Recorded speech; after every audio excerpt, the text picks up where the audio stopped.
Bonjour, j'espère que vous allez bien.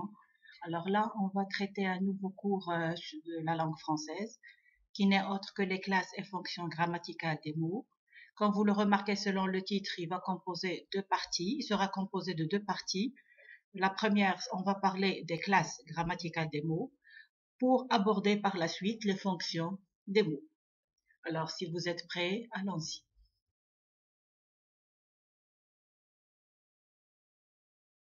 Alors, pour la première partie qui n'est autre que les classes grammaticales des mots, comme je l'ai déjà dit, il y a une partie que j'ai déjà traitée dans un autre cours que vous allez trouver dans la playlist cours français. Mais là, dans ce cours-là, j'ai essayé de simplifier les choses encore plus selon votre demande.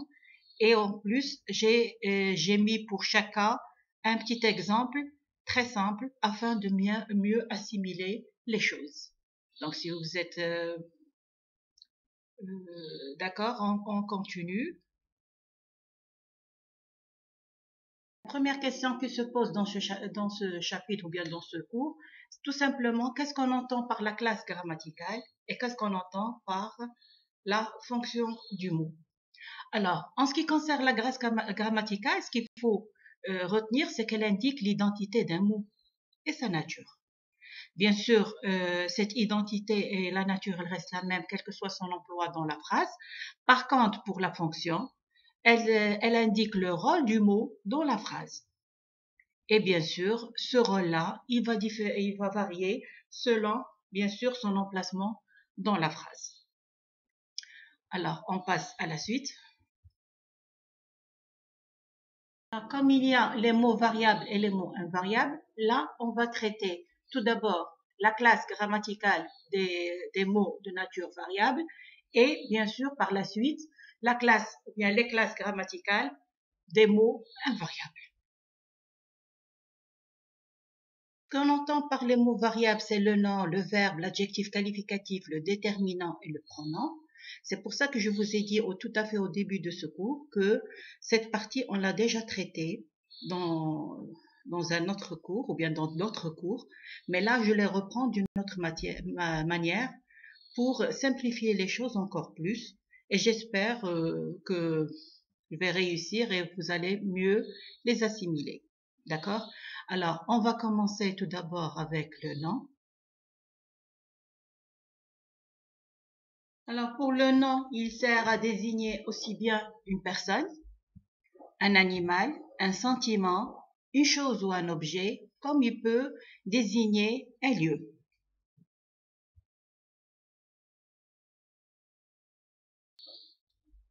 Vous avez ici un tout petit exemple avec une liste de mots, ou bien de noms, pardon, et ce qu'il faut faire, c'est de compléter ces phrases-là par ces mots-là.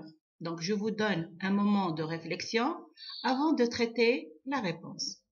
Donc, s'il vous plaît, prenez votre temps, mettez pause, lisez bien le paragraphe et essayez de comprendre son sens pour le réussir. D'accord? Allons-y. Bravo. Donc, je vois bien que la majorité d'entre vous, ils ont réussi ce petit exemple, qui est d'ailleurs très facile, pardon, à traiter. Donc, je vais plutôt lire ce paragraphe-là. Donc, vous avez, aujourd'hui, Faisal va à la piscine. Il met son maillot et prend une douche. Dans le grand bassin, il plonge. Quand il est trop fatigué, il sort de l'eau et retourne dans les vestiaires pour se rhabiller. Très bien. Donc maintenant, on va passer à l'autre mot variable qui n'est autre que le verbe. On sait très bien qu'une phrase est constituée aussi bien d'un groupe nominal qu'un groupe verbal, et le groupe verbal, son élément essentiel, ce n'est autre que le verbe. Le verbe, il peut exprimer soit une action, soit un état. Et on sait aussi, et là je le répète encore une fois, il y a déjà un autre cours qui parle du verbe, mais là, ce qu'il faut retenir que pour le verbe, il se conjugue selon la personne et le temps utilisé dans la phrase. Le verbe d'action, c'est ce que fait le sujet, comme le fait de dire je marche, je crie, je cours, d'accord, j'étudie. Donc là, ce sont des actions faites par le sujet. Comme le verbe, il peut exprimer l'état ou bien qu'est-ce qu'il ressent vraiment le sujet. Et les verbes d'état, c'est ce que vous avez ici affiché à votre écran, la liste de verbes comme l'auxiliaire être, comme les verbes paraître, sembler, demeurer, devenir, rester, avoir l'air, passer pour. Donc là, on va traiter bien sûr juste après un exemple pour faire la différence entre un verbe d'action et un verbe d'état.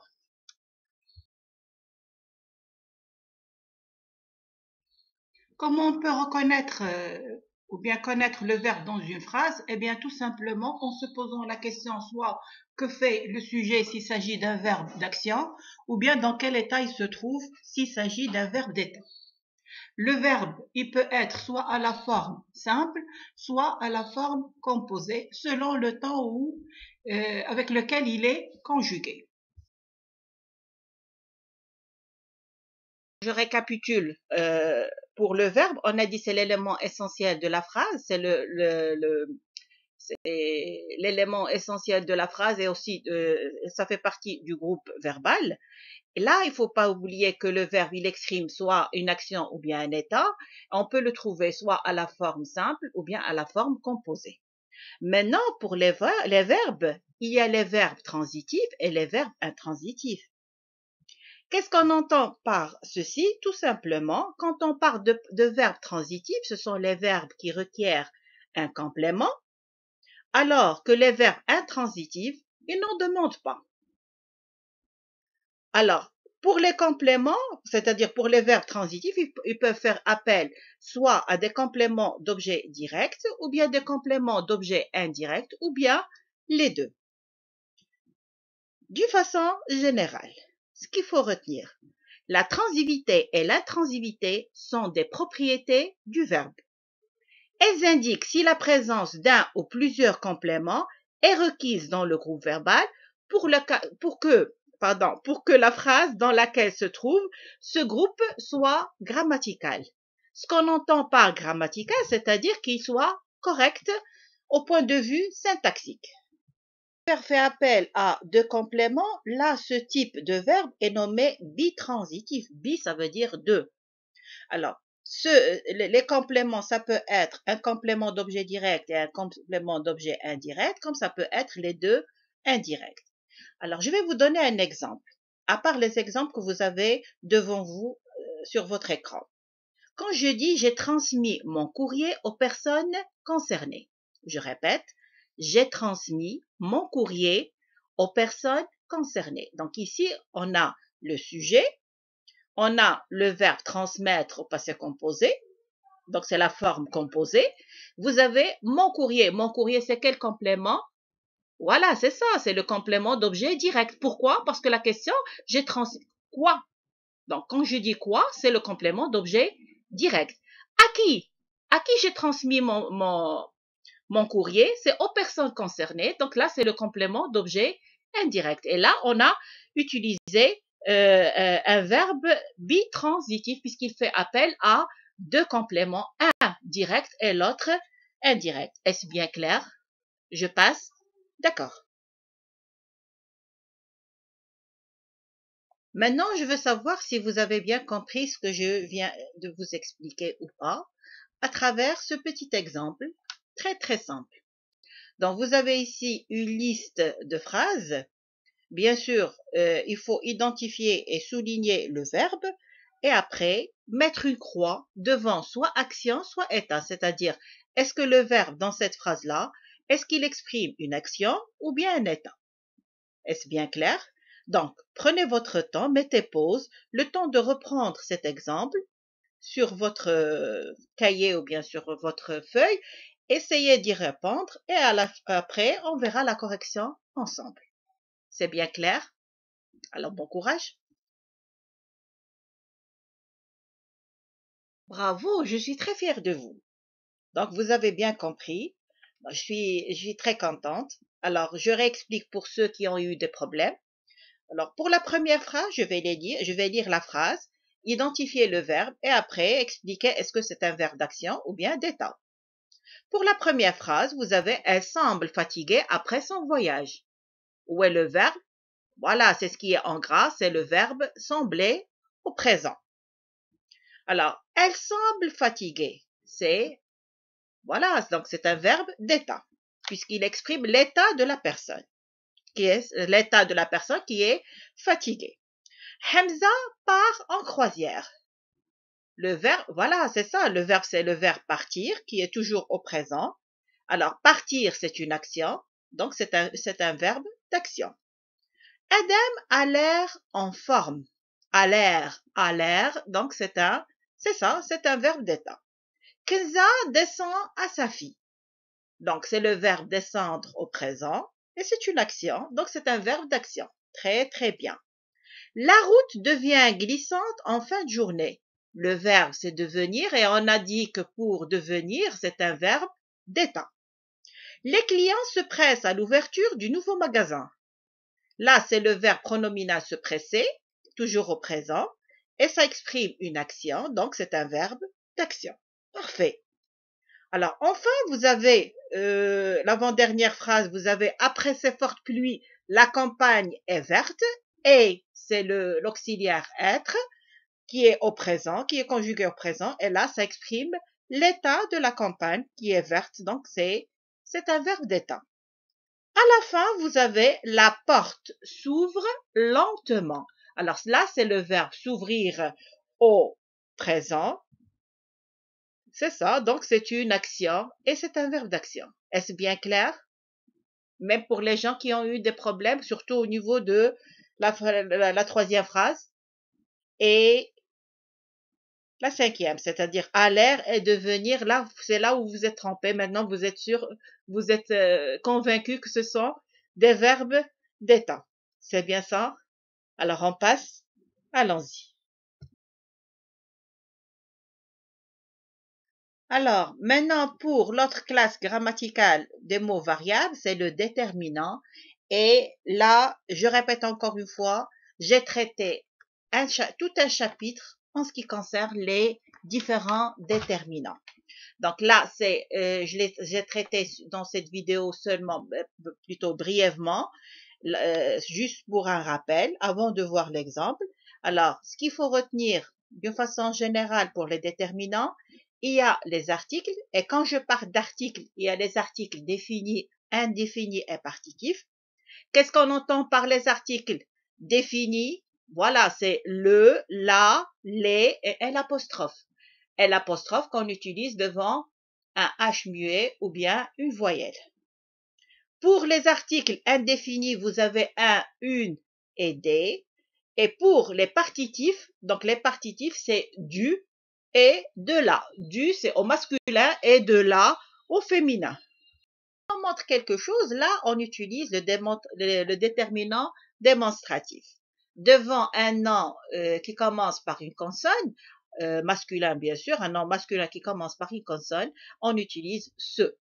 Devant un nom masculin qui commence par un H muet ou bien une voyelle, là, on utilise cet avec CET. Par exemple, on dit cet arbre, puisque un arbre, donc c'est une voyelle.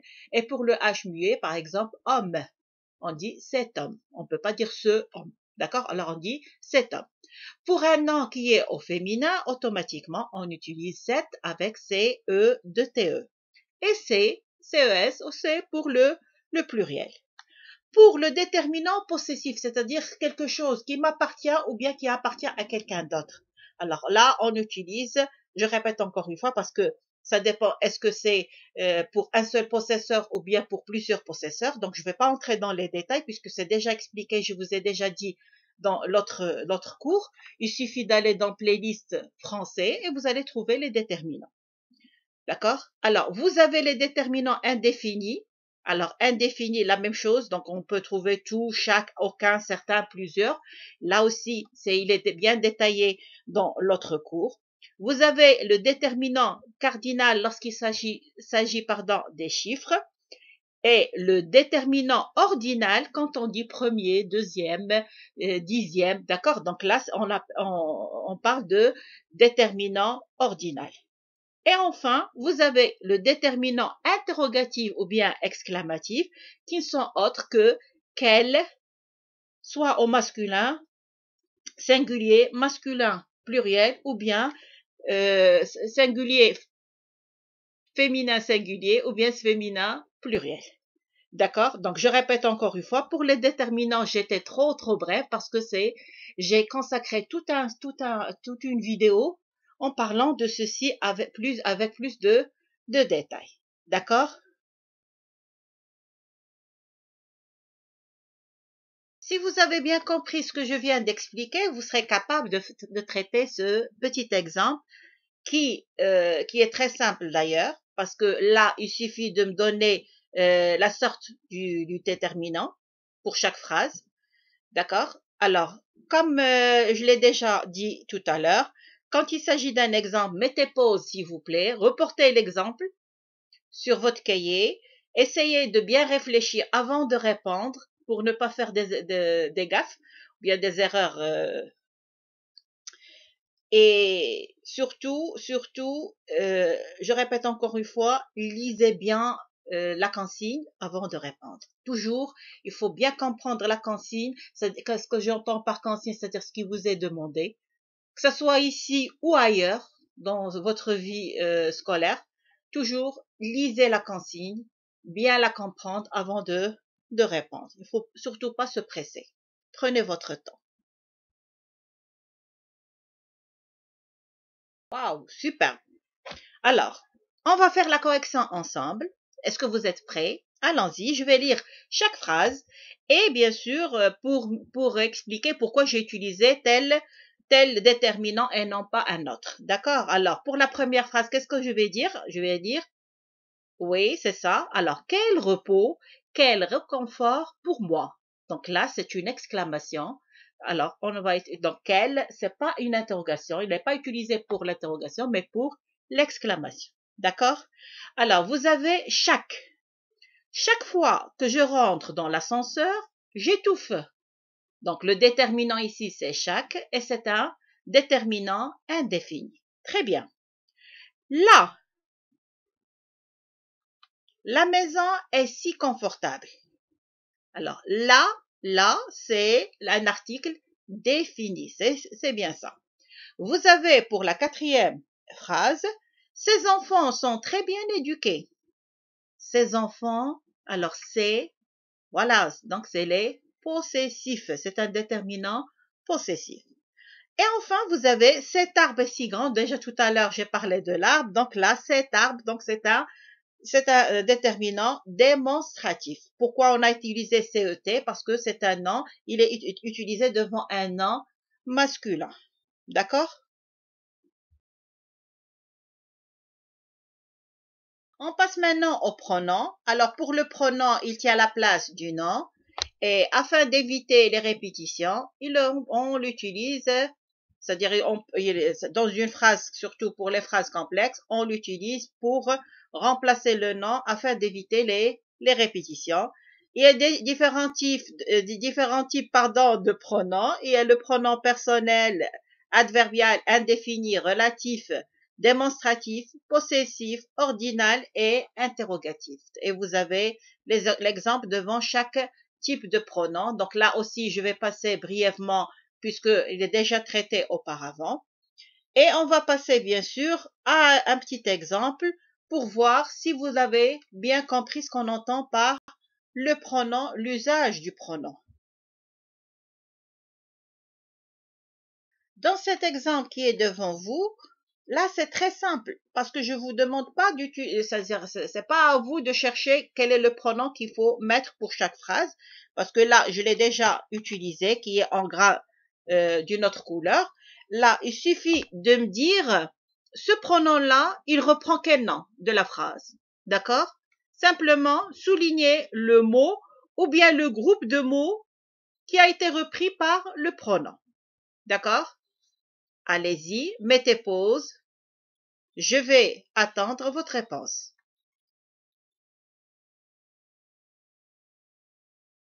Voilà, donc là, on va voir phrase par phrase et bien sûr voir pourquoi on a souligné tel ou tel mot ou bien un tel ou tel groupe de mots. Vous avez dans la première phrase, Yassine a lu des livres, puis il a joué. Ça remplace qui? Voilà, c'est Yassine. Bravo. Malak a acheté des stylos, puis les a prêtés. Donc, puis les a prêtés. Elle a prêté quoi? Les stylos qu'elle a achetés. Donc là, ça remplace, ou bien ça reprend les stylos afin d'éviter la répétition. Tu as emmené ta femme en vacances, tu lui as fait plaisir. Tu as fait plaisir à qui? À ta femme. Voilà, c'est bien, bravo. Et enfin, vous avez Sarah voyage avec ses amis, elle découvre les monuments avec eux. Donc, elle découvre les monuments avec qui? Avec ses amis. Donc, eux, ici, ça remplace, bien sûr, ses amis afin d'éviter la répétition. Maintenant, on va passer au mot invariable. Deuxième partie traitée des classes grammaticales, c'est la nature de mots invariables. Et les mots invariables, c'est la préposition, l'adverbe, la conjonction de coordination, la conjonction de subordination et l'interjection. Comme on l'a vu pour les mots variables, maintenant on va les voir pour les mots invariables un par un. D'accord? Est-ce que vous êtes prêts? Vous n'êtes pas trop fatigués? Oui, je sais que le cours il est un peu lent, donc l'avantage d'une vidéo, c'est-à-dire que vous pouvez la voir pas d'un seul coup, mais à chaque fois vous pouvez voir une partie. D'accord? L'essentiel pour moi, c'est que vous assimilez ce qu'on entend par les classes grammaticales des mots et les fonctions des mots.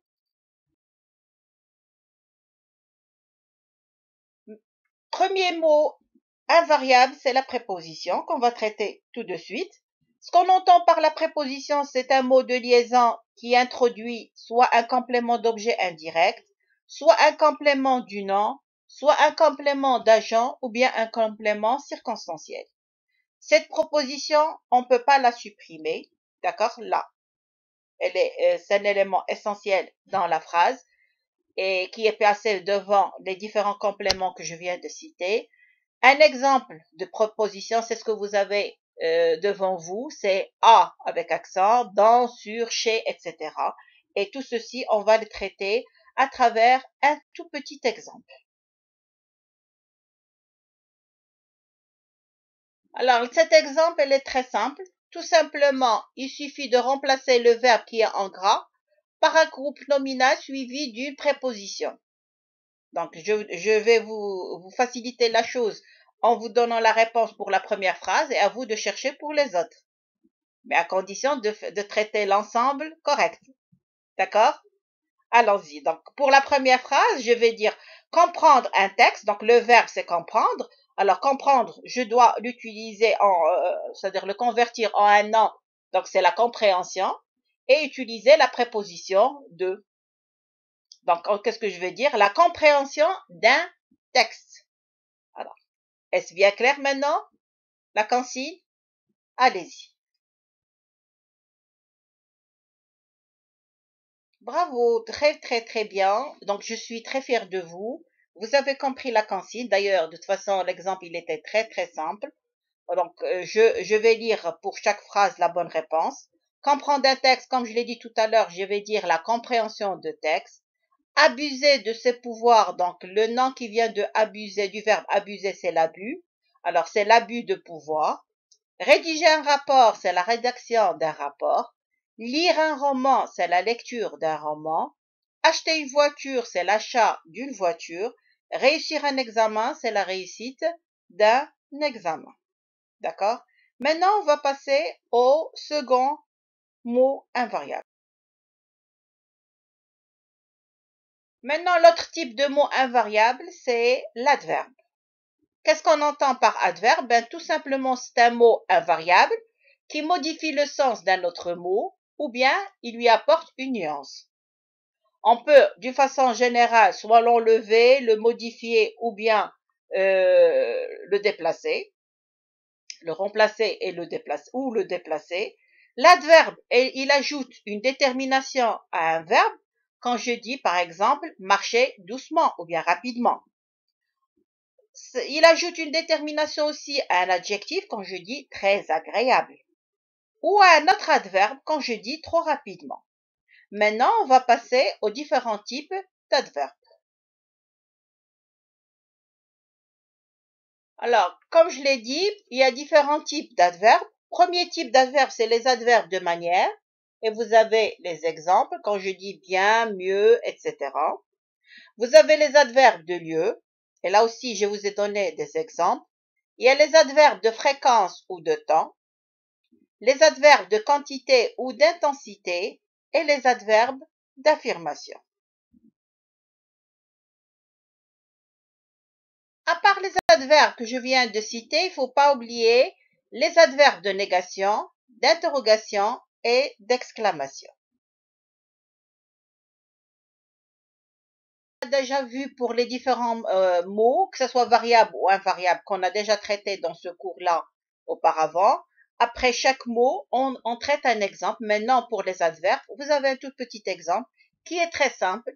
Ce qui vous est demandé tout simplement, c'est de souligner l'adverbe qui dans chaque phrase. D'accord? Alors, j'attends votre réponse. Alors, c'est bien ça. Vous avez répondu à la majorité des phrases. Je suis très contente. Donc, je vais expliquer pour ceux qui ont eu des lacunes. D'accord? Alors, un homme a rarement vécu une telle expérience. Vous avez ici rarement, c'est l'adverbe. C'est très bien. Ces pilotes sont très courageux. L'adverbe, c'est très. C'est parfait.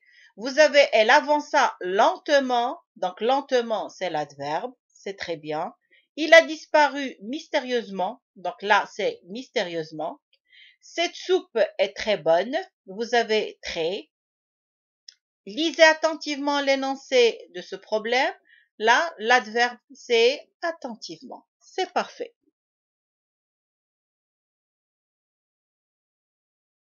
Pour ce qui est de la conjonction de subordination, c'est le mot qui introduit bien sûr la proposition subordonnée. En utilisant un mot, bien sûr, de subordination tel que, parce que, bien que, si, comme, pour que, avant que, etc. Donc là, ce sont les différents mots qui expriment la conjonction de subordination. Maintenant, pour ce qui est des conjonctions de coordination, ce qu'on entend par conjonction de coordination, tout simplement, c'est un mot invariable qui relie deux éléments de même nature et de même fonction. Il y a cette conjonctions de coordination qui ne sont autres que mais, ou, et, donc, or, ni et car. Là, il faut les apprendre parce qu'il n'y a que cette conjonction de coordination. La question qui se pose maintenant, quelle est la différence entre conjonction de subordination et conjonction de coordination? Là, c'est très simple.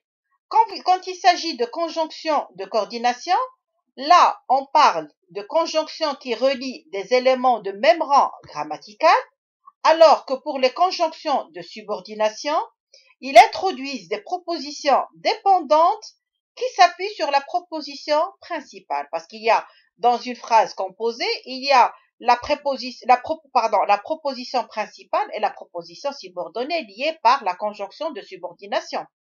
D'accord? Alors, que pour la conjonction de coordination, là, elle relie les éléments du même rang grammatical. D'accord? Là, on passe à l'exemple, complété par une conjonction de coordination dans ces différents exemples. D'accord? Alors, vous avez pour la première phrase, je n'aime, avocat mangue. Mansef marche rapidement, il est en avance. Cette route est jolie, dangereuse. Sarah a acheté des fruits, des légumes.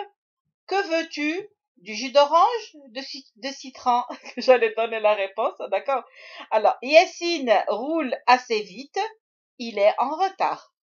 D'accord? Alors, à la place des pointillés, mettez une conjonction de coordination parmi les 7 que je vous ai donnés tout à l'heure.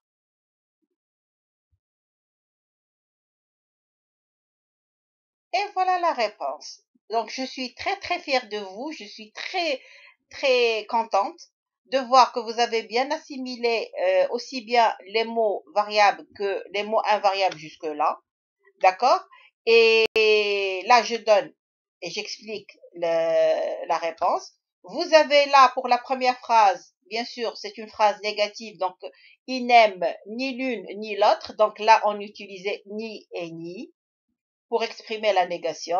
Alors, Monsef marche rapidement. S'il marche rapidement, automatiquement, il est en avance. Donc là, il faut utiliser la conjonction de coordination donc. Cette route est jolie, mais il y a un problème. Donc là, on utilise l'opposition c'est mais elle est dangereuse. D'accord? Sarah a acheté des fruits plus les légumes. Donc là, on va utiliser la conjonction et. Puisqu'on a le choix, que veux-tu? Donc on me donne le choix entre jus d'orange et jus de citron. Donc là, on va utiliser la conjonction ou. Et enfin, vous avez Yassine roule assez vite. Pourquoi il roule assez vite? Tout simplement parce qu'il est en retard, car il est en retard. Donc là, on a utilisé la conjonction de coordination car. D'accord? Alors, le dernier mot invariable à traiter, ce n'est autre que l'interjection. Alors, l'interjection, c'est un mot invariable qui rend compte d'un sentiment très vif, comme le plaisir, le soulagement ou bien la déception, d'un ordre ou d'un appel. Et vous avez la liste des mots qui expriment l'interjection. Maintenant, on va passer à un exemple et à vous de mettre quel est le mot qui convient pour chaque phrase. Je vous lis l'exemple sur l'interjection, complété par l'interjection convenable selon les différentes interjections que je vous ai données, qui figurent dans l'exemple devant vous sur votre écran.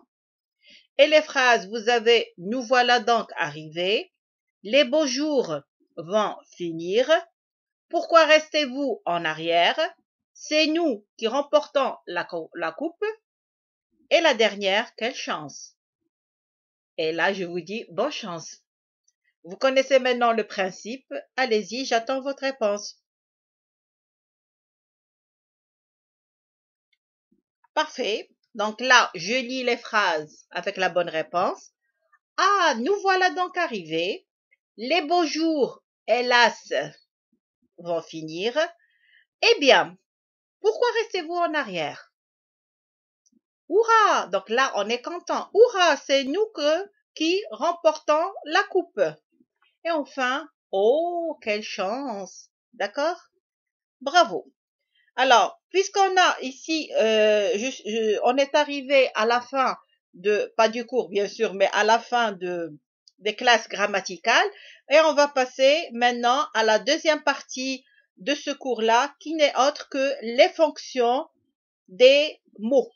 C'est pour ça que je vous ai dit tout à fait au début de ce cours, que ce cours-là, il est très lent, et l'avantage d'apprendre à partir d'une vidéo, c'est-à-dire qu'on peut étudier quand on veut et à notre guise, c'est-à-dire chaque fois traiter une partie. L'essentiel pour moi, c'est que vous maîtrisez les classes grammaticales et les fonctions grammaticales. D'accord?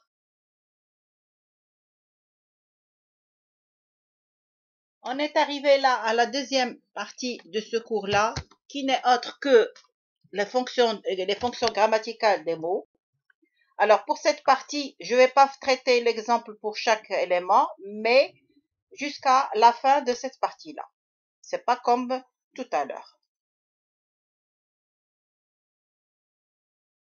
Alors, ce qu'on entend par fonction grammaticale, tout simplement, c'est le rôle que joue un mot ou un groupe de mots dans une phrase. Cette fonction peut être en rapport soit avec le verbe, soit avec le nom, l'adjectif ou la phrase. Tout d'abord, on va voir le rapport avec le verbe.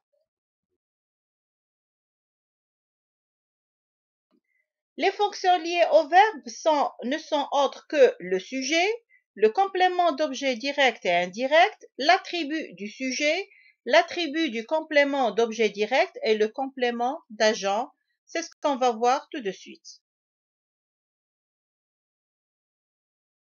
Le sujet, c'est un constituant obligatoire de la phrase, bien sûr, sauf dans la phrase impérative où il y a l'absence de sujet, mais à part ça, il est existant. Il régit le verbe qui s'accorde avec lui en personne, en genre et en nombre. Alors, le verbe, il est lié aussi au complément d'objet direct. Qu'est-ce qu'on entend par complément d'objet direct? Ben, tout simplement, ça fait partie tout d'abord du groupe verbal qui suit directement le verbe sans préposition, et il répond à la question soit qui, soit quoi. C'est pour ça qu'on l'appelle un complément d'objet direct parce qu'il est lié directement au verbe sans préposition. D'accord? Maintenant, pour le complément d'objet indirect, c'est un mot ou un groupe de mots qui se joint au verbe par l'intermédiaire d'une préposition pour en compléter le sens. Donc, si le complément d'objet direct, il est lié directement au verbe sans préposition, là, le complément d'objet indirect, il est lié au verbe, c'est-à-dire entre le verbe et le complément, il y a une préposition. Il représente l'être ou la chose qui reçoit indirectement l'action que fait le sujet. Là, pour le complément d'objet indirect, on répond à la question soit à qui, à quoi, de qui ou bien de quoi. C'est bien clair? On passe, allons-y. Maintenant, pour ce qui est de l'attribut du complément d'objet direct, c'est une fonction grammaticale dont l'appellation ressemble à un hybride entre attribut du sujet et complément d'objet direct. Cet attribut, c'est une extension du complément d'objet direct et cette extension a pour vocation d'apporter une information sur une caractéristique ou bien une qualité du groupe nominal complément d'objet direct. On le trouve après les verbes exprimant le jugement, l'appréciation, le changement d'état ou bien permettant de nommer. La question qui se pose, quels sont les verbes qui introduisent un attribut du complément d'objet direct? Eh bien, tout simplement, ces verbes-là ne sont autres que les verbes estimer, juger, croire, penser, rendre, trouver, nommer, tenir pour, considérer comme. Je répète, les verbes qui introduisent un attribut du complément d'objet direct, vous avez les verbes estimer, juger, croire, penser, rendre, trouver, nommer, tenir pour, considérer comme. Il y en a bien sûr d'autres verbes. Mais là, j'essaie de vous donner à chaque fois certains exemples. Alors, ces verbes-là, ils permettent d'attribuer une caractéristique au complément d'objet direct.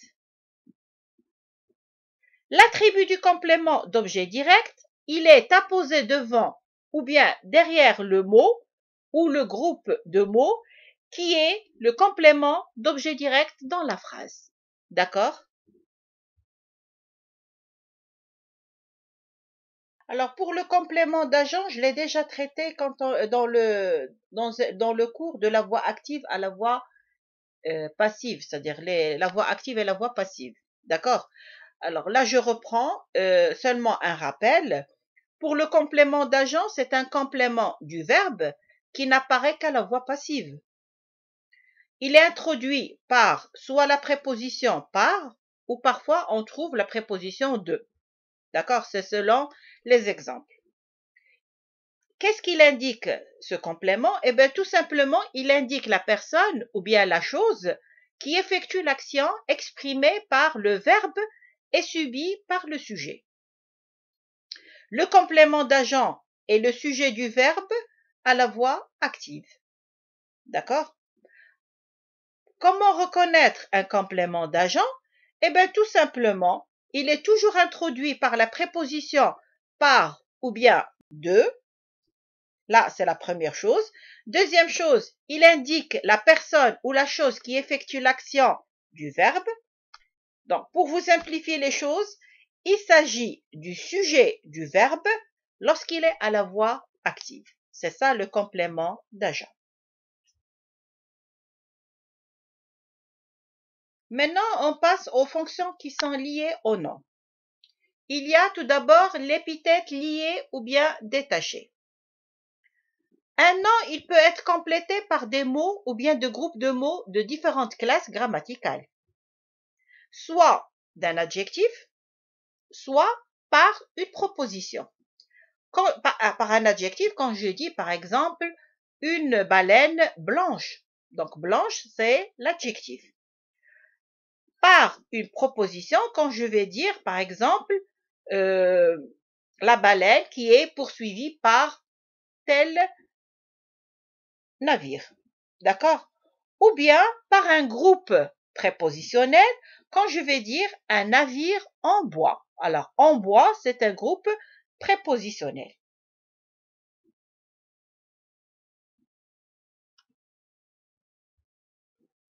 Pour ce qui est du complément du nom, eh bien, tout simplement, c'est une expansion du nom.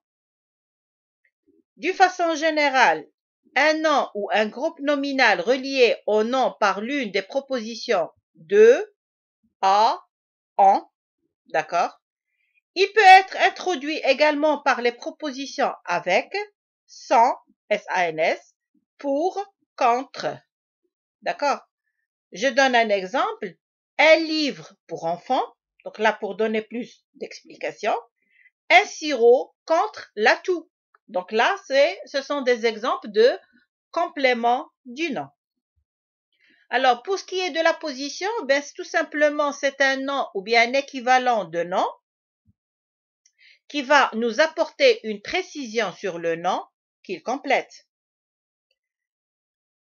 Ce mot-là, qui est mis en apposition, il qualifie ou complète un groupe nominal tout en entier. Il est séparé de ce groupe nominal et du reste de la phrase par une ou deux virgules.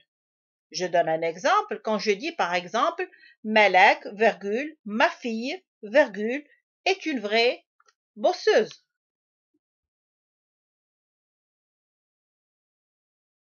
Maintenant, pour ce qui est des fonctions liées à l'adjectif, alors le complément de l'adjectif, ça peut être un nom ou bien un équivalent du nom.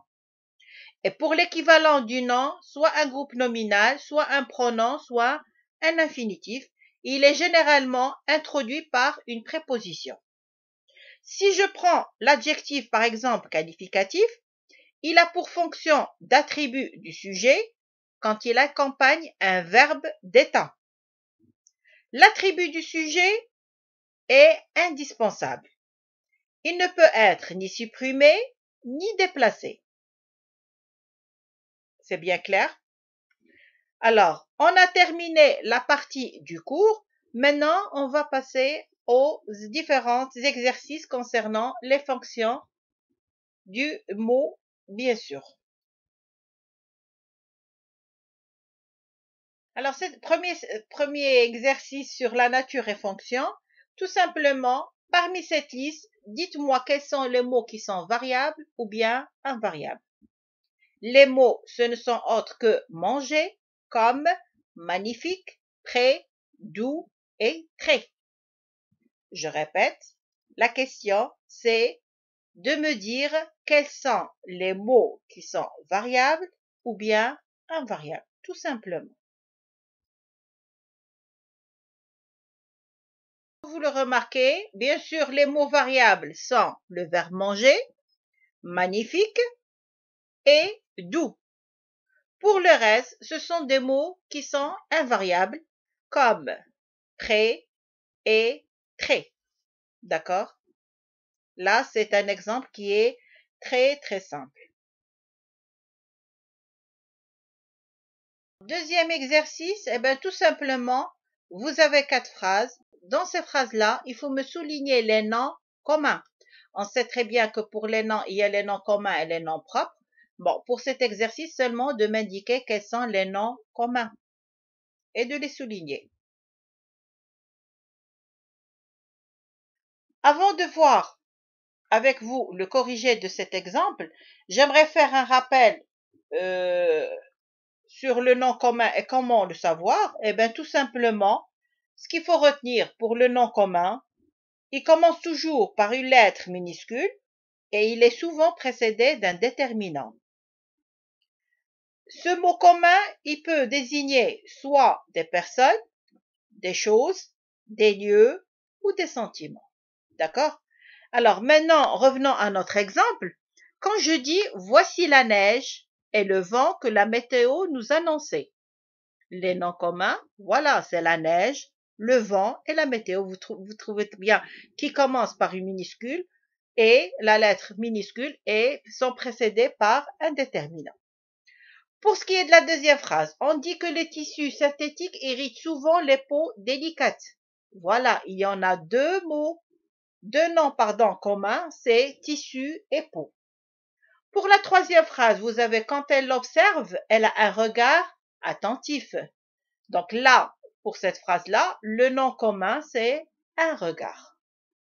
Et enfin, pour la dernière phrase, le matin, Faisal prend le courrier et le distribue dans les casiers. Donc là, vous avez le courrier et les casiers. C'est bien clair? On passe. Allons-y.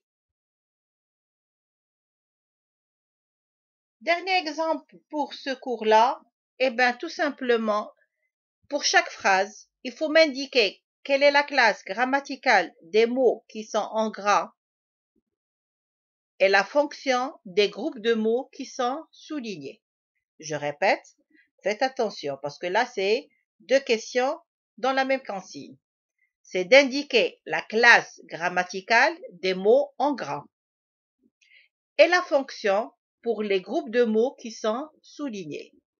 Les différentes phrases sont ma sœur est grande, hier il a fait très chaud, il m'a révélé son secret, nous venons en train, le dîner aura lieu à 20h et enfin, j'en veux beaucoup à mon ami. Bon courage. Alors, je vous donne la réponse pour les différentes phrases. Pour la première, vous avez ma sœur est grande. Alors, la classe, c'est un nom et la fonction, ça représente un sujet. D'accord? Pour la deuxième, vous avez hier, il a fait très chaud. Hier. Hier, c'est un adverbe et ça représente un complément circonstanciel de temps. Vous avez pour la troisième phrase, il m'a révélé son secret. Ce qui est demandé, c'est la classe de il et la fonction de son secret. Pour il, ça représente un pronom personnel. Son secret, c'est un complément d'objet. Mais est-ce que c'est direct ou indirect? Voilà, c'est un complément d'objet direct parce qu'il est lié directement au verbe. Bravo. Quatrième phrase, c'est nous venons en train. C'est le verbe venir, donc la classe et la fonction, c'est un verbe. Pour l'autre phrase, vous avez le dîner aura lieu à 20h.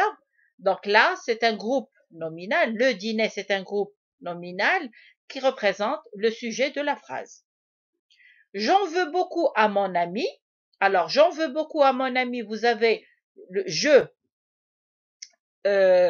c'est le pronom personnel, puisqu'il est en gras. Donc, sa classe grammaticale, c'est un pronom personnel. À mon ami, j'en veux à qui? Donc là, je réponds à la question à qui. Automatiquement, ça représente oui, c'est ça, c'est un complément d'objet indirect. C'est très bien.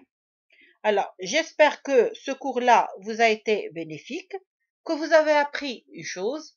Alors, l'essentiel pour moi, même si vous trouvez des difficultés dans ce cours-là, alors je vous donne un conseil. Essayez de le voir pour la première fois, d'essayer de répondre, même si vous faites des fautes, c'est pas grave. Mais essayez de le revoir une seconde fois et d'être surtout très attentif à mes explications et je suis sûre que vous n'allez plus trouver de problème, que ce soit pour les classes ou bien pour les fonctions des mots. D'accord?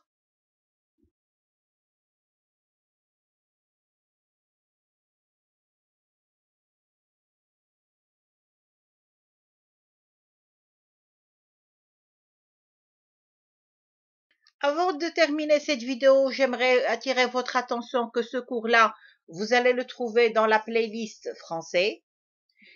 Et sur ma chaîne YouTube, vous n'allez pas trouver seulement les cours du français, mais il y en a d'autres types de cours, que ce soit au niveau de la bureautique Word, Excel, PowerPoint. Vous allez trouver des cours de communication, de comptabilité générale, de communication, je l'ai déjà dit, de comptabilité et de gestion, et bien d'autres modules qui vont venir par la suite. Essayez d'entrer dans playlist, choisissez le cours ou bien le module que vous désirez et bien sûr vous allez trouver toute une liste. Mais il y a aussi la gestion du temps, d'accord? Alors, pour les cours, c'est pas encore terminé. Il y en a d'autres cours qui vont venir par la suite. Il faut seulement attendre parce que pour faire un cours sans la présence des élèves, c'est un peu difficile, mais je fais de mon mieux pour vous faire parvenir l'information d'une façon claire et nette. Sur ce, je vous remercie et à la prochaine fois. Au revoir.